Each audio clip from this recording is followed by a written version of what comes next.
to Ridley and Marshall. So we could go to a series of some decrease in number of kids, but some new housing is coming. So what wouldn't we consider how our community is gonna look in the future and not just looking at it for right now? Absolutely.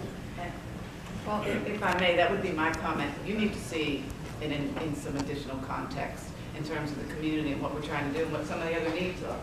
When you're establishing those priorities, and the schools may agree with you, it's housing, something that we need to do more quickly because 35 million, that's a lot of money. And we need to make sure that we understand your priorities for the community and where a school versus housing versus some of the other redevelopment opportunities we've talked about, where that fits into the mix.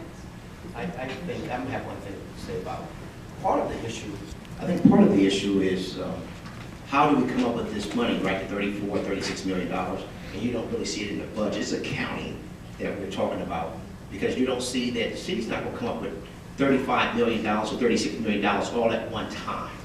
And then they're budgeted over multiple years, and a certain amount of that is there. And that's what we're saying. From many years ago, we put a certain amount in, and right, it probably wasn't at our priority because we have other priority stuff to do. But it's there. That's one of those things. Hey, I know I'm going to need some new tires for the car. I'll go get it inspected.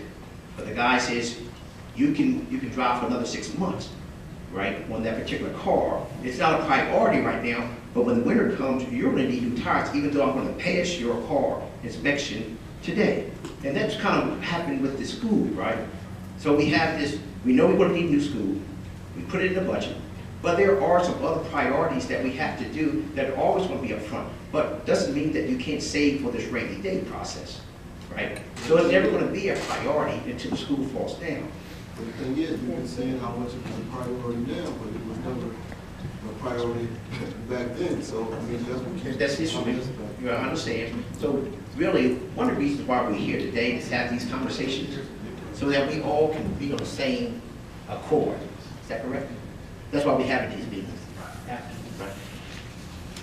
Could I ask, the 2-point, whatever it is for the design, well, what are you designing? Are you designing a redo, or are you designing a new school? I think that's the basic questions that's got to be answered before you design something.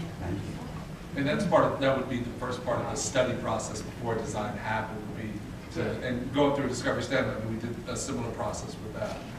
So looking at those pieces, looking at the current blueprint, the current footprint, is there a part where we could preserve and save? So all of those have to be. So those are just going rates right now to do the work that we think we need to do, and then once we get in there,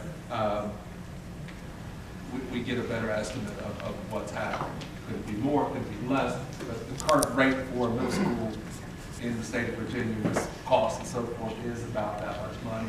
That's what it would cost to design. One of the questions that come up is couldn't you just take the Gildersleeve design, that's probably one, and put it there? We could, but I don't think that meets the needs of a communication arts magnet and things like that. So we do need to take time to study and do that work there.